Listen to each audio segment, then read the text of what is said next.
Is it time for recess yet? I'm so glad you found time to join us here on the Child Care Director's Chair, where Erica Sacoccio shares her best practices that she's refined through her passion of directing childcare centers over the last 23 years. From parenting interaction, systems to save you time, money, and stress, to profitability. She shares it all from the Child Care Director's Chair. Hello, guys. Welcome back to the Child Care Director's Chair. I am your host, Erica Sacoccio, and I am so happy that you have decided to take a few minutes to spend with me today. I know that you are really busy running a center, and there are so many challenges that we face on a regular basis. But there's one I wanted to talk about that I feel like, and it could just be me, but, we talk about staffing challenges, but for me, I feel like the biggest challenge I have is finding and keeping toddler teachers. So I'm probably not alone in that, but I feel like it's something that we need to talk about because there are many challenges to running a toddler room that you may not always have in other classrooms. And I know being with toddlers can certainly be very rewarding. It's usually filled with laughter and growth and endless possibilities. However, we all know it does come with its fair share of challenges for sure. As educators, it's so important that we understand and address these hurdles to ensure that we have happy parents, also maintaining a positive environment for both our staff and our children. So let's talk about the 10 challenges. There's probably more, but we'll talk about 10 challenges that you could have running a toddler classroom and maybe how to overcome them. Number one is separation anxiety. Many toddlers experience separation anxiety when their parents drop them off at school.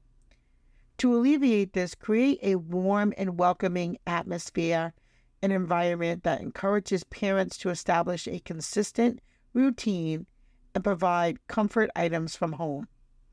The other thing is try to be as consistent as possible. If you have the same one or two teachers in the morning that are doing the greeting in that classroom, really try not to change that or deviate that. So that's why I like to have at least two. That way, if one's out, it is still that same consistency. Now, let's face it, it isn't only the toddlers who have separation anxiety, it's also the parents. There is such a change from going from an infant classroom to a toddler classroom that is so stressful for parents. Usually an infant classroom is much slower environment. You don't have as many kids in the classroom. A lot of times the infants, especially when they're really young, they're not running about, they don't have teeth, so they're not biting each other, and it's usually a much calmer atmosphere. And the other thing too is we'll talk a little bit more about the communication with parents, but the communication looks a little bit different in a toddler classroom. But for number one, we're going to say, separation anxiety is something that really starts at that, in that toddler phase. And so parents may start to wonder, well, why is my child crying now?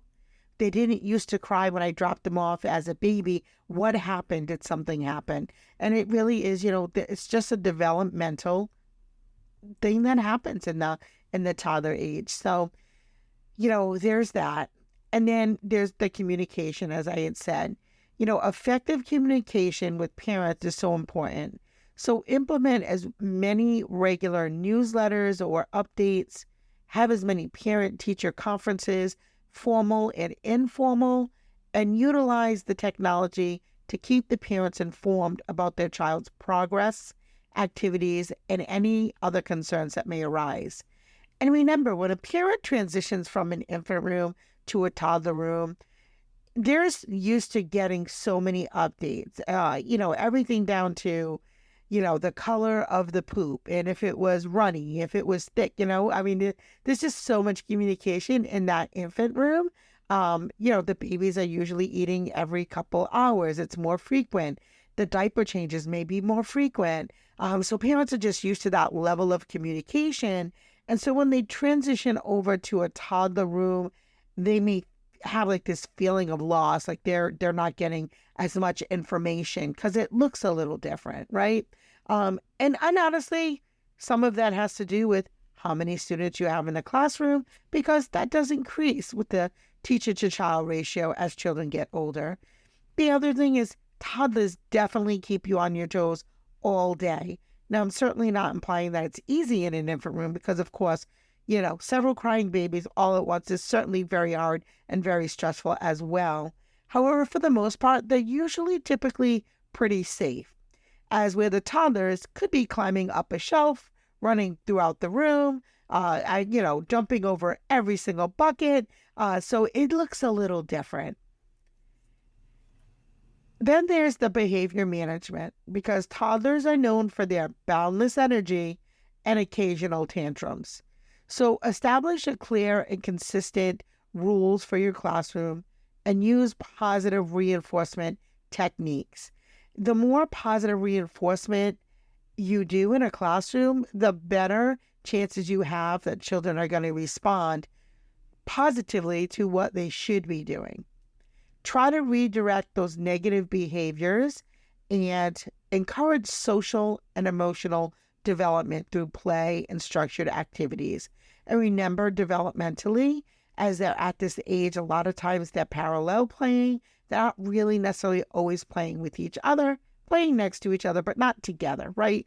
And we know developmentally, sometimes we say silly things like, we should, I don't want to say silly, but we expect maybe a little bit too much from toddlers. My teachers get very stressed at me when I say that. I'm like, they're just two. They don't have it all figured out yet. I'm 52 and I don't have it all figured out yet. But toddlers are learning about their environment. They're learning new concepts, new things like sharing, which may be challenging because they're still thinking about just themselves. And they're supposed to. They're toddlers. So, just thinking about what ways can you positively reinforce what should be happening in a classroom and helping children identify those really big feelings. And so, when a child is having a tantrum, it's okay to say, Susie, I can see you're having really big feelings right now. I know you're upset because you want to take your shoes off, but in school, we need to have them on, right? So using that constantly over and over will help them understand that we have to keep our shoes on. And then, of course, we have the fun of toilet training. So helping toddlers transition from diapers to using a toilet can also be a challenge. You have to develop that consistent toileting routine, provide regular reminders, and work closely with the parents to ensure consistency between the school and home. Because it's very difficult to... my cat is meowing in the background here. It's really difficult to be able to potty train at school if it's not being done at home, and vice versa. So if a family has made that commitment to training the child at home, you really have to help the family with that as well. And the sooner that the toilet train, the easier it is for everyone involved. And then, of course, you cannot talk about a toddler room without health and safety. Toddlers are prone to accidents and illnesses. So create a safe environment by child-proofing the classroom, making sure that we're getting proper hand washing and proper hygiene practices, and following health guidelines. Make sure that you are sanitizing toys and the surfaces to prevent the spread of germs, especially the dreaded hand, foot, and mouth. It's really important that we're making sure that the children are washing their hands and we're cleaning everything very frequently, because toddlers, like babies, put everything in their mouth. So we have to really work really hard on that. And nap time changes are also something that can be really stressful. But you want to ensure that toddlers get enough rest during nap time, and it can be a little tricky. So you have to create a calm and comfortable sleep environment, establish that consistent routine, and communicate with the parents about their child's sleeping patterns and how they may change and the preferences. And I don't know, in your state, it might be a little different. In our classrooms in Rhode Island, we're allowed to have 12 toddlers in a group size.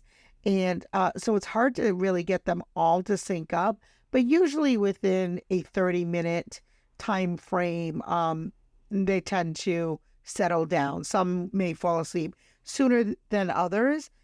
The other thing is, I think that you also will have parents who say, I don't really want my child to take a nap. They don't sleep at home if they take a nap. Or you have the opposite where they want them down really early because they wake up early. So it's hard to meet the needs of everyone and everything, but you have to work really with the parents to try to figure out what the child's sleep patterns are along with the classroom day to day. And again, the age of the toddlers also matters because young toddlers are probably going to need a little bit more rest than your students who are going to turn 3 in a couple days. So keep all those things into consideration as you're creating your schedule for nap time.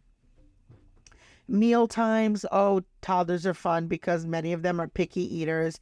So catering to various dietary needs and preferences can be challenging. Also working closely with parents to understand any allergies or restrictions, provide nutritious meals and snacks, and encourage healthy eating habits through positive role modeling. So, and sometimes parents need a little help with that. I know in our school, they'll often ask us, what can I send in because my child only eats the same 3 things? How can we get some more variety into their diet? And they really do look to you for that guidance, especially if it's their first child. So you really want to include those types of things in your newsletters, in your curriculum. I love, introducing new types of foods and snacks and things like that. Of course, we always, again, want to make sure that allergy restrictions and all of those things are in place, that everybody is aware of what we might be serving, and, just try to work with families. And creating curriculum development, designing age-appropriate activities that stimulate toddlers' development can be demanding.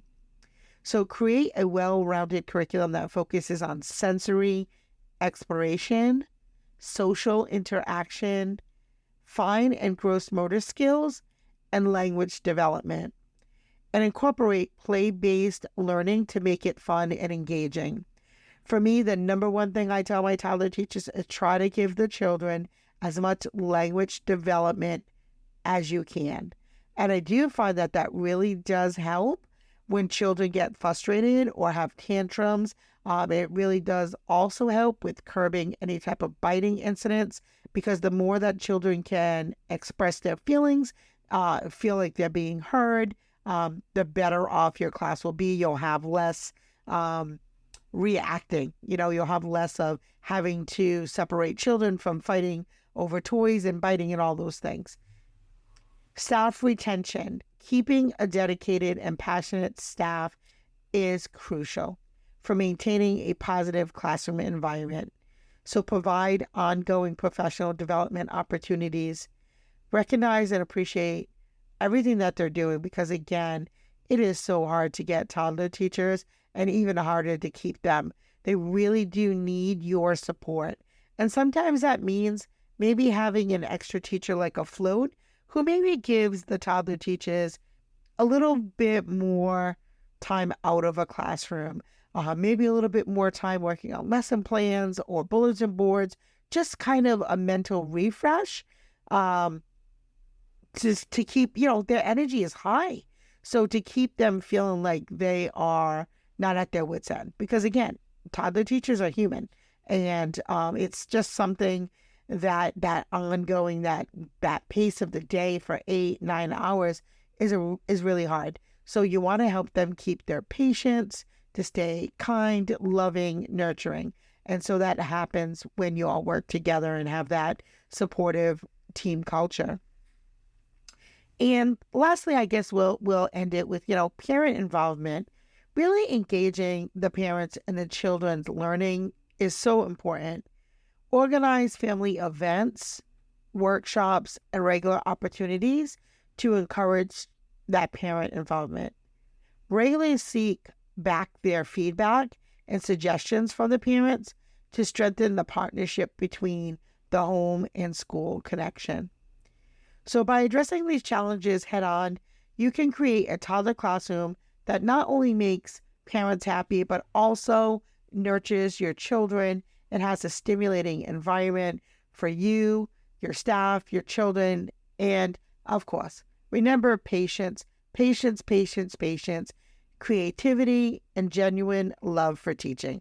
You can overcome any obstacle and create a truly exceptional early childhood education program. Thank you for tuning in to the Child Care Director's Chair. This has been your host, Erica Scocchio. Thank you so much and have a great night. Well, all the cute little kiddos have been picked up and it's time to go home. And that'll do it for another episode of the Child Care Director's Chair. Please leave a review so Erica knows the information is helping you to manage and improve your childcare centers. Remember to subscribe to get the latest episode from Erica's Child Care Director's Chair.